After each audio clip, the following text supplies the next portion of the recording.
Hi Freeman families, this is Mrs. Ryder, Assistant Principal here, coming to you with our second book for the month of October. We are wrapping up the month of October, and our monthly Mustang mindset was knowing our feelings. And so Ms. Dvorak had shared with you the book, The Way I Feel, and I'm here today to share with you our book, Hurty Feelings.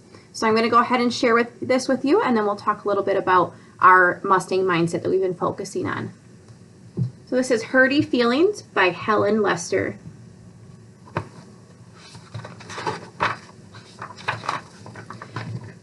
Fragility was a solid piece of work. When she walked, her world wobbled. In the hippo game, sink to the bottom, she was always the first to touch mud. Her strong jaws could munch a field of grass faster than any lawnmower, and she never cried when she stubbed one of her toes, or all 16. But if injured toes didn't bother Fragility, something else did. Injured feelings. Fragility was fragile. When someone said, "Fragility, you look so nice today," she would wail, "You hurt my feelings." Nice? Do you know what else is nice? Cupcakes are nice. So you're comparing me to a squishy cupcake? With that, she would flop on the ground and weep.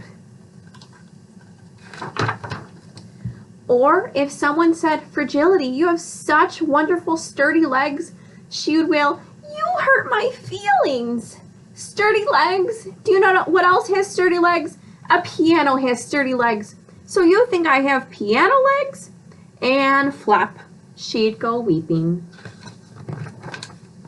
And if someone said, "Fragility, you have such cute little ears," she would wail, "You hurt my feelings." Cute little ears? Do you know what else has cute little ears? People have cute little ears. So you think I resemble a people? Flop, weep. As time went by, the other hippos, fearing she would throw more fits, stopped speaking to Fragility, and she became a big, solid piece of loneliness. One afternoon, all of the hippos decided to play a game of pickup soccer.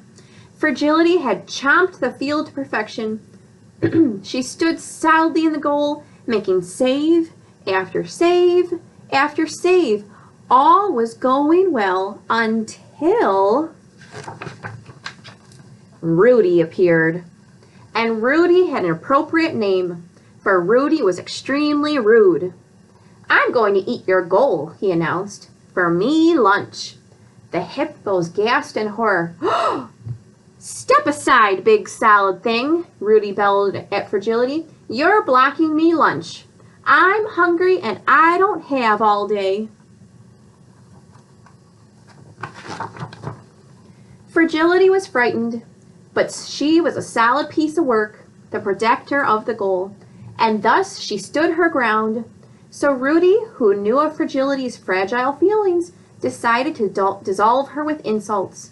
"You," said Rudy with a smirk, "are very gray and pudgy." "Very gray and pudgy?" wailed Fragility. "Do you know what else is very gray and pudgy?" And the weeps took over, and she couldn't finish her sentence. Rudy stomped his foot. "There's no such thing as an L. And stop weeping on me lunch. By the way, you've got legs like tree stumps." "Tree stumps?" wailed Fragility. "Do you know what else has legs like tree stumps? An elephant?" The weeps took over, and she couldn't finish her sentence. Rudy jumped up and down. "I've never heard of an elephant. And I repeat, stop weeping on me lunch. You're making it soggy. Have you ever noticed your ears are just plain weird?" "I'm weird-eared?" wailed Fragility. "Do you know what else has weird ears? An elephant!" Weeps and all, she finished her sentence. "Elephant," wondered Rudy. "Seriously? Elephants have weird ears. He trotted over to the water tub and gazed at his reflection, and his big floppy weird ears, and his tree stump legs, and his very gray pudgy body.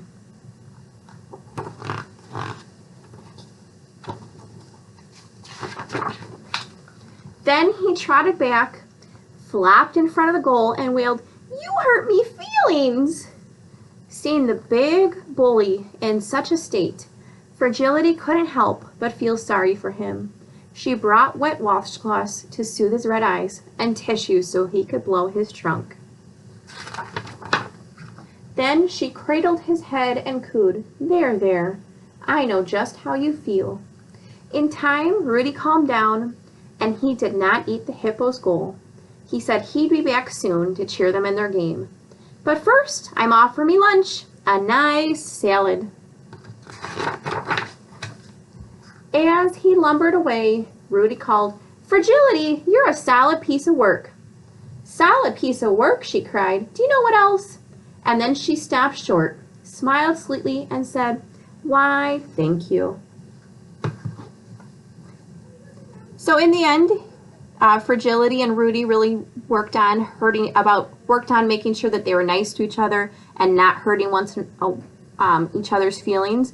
And so as we finish up the month of October, we've really been focusing on knowing our feelings, being able to identify them, and even just recognize that in talking to an adult or a peer. And so as today's the last day of the month, we will be starting our next Mustang Mindset with November, and so stay tuned to find out more about that. Have a great day. Bye.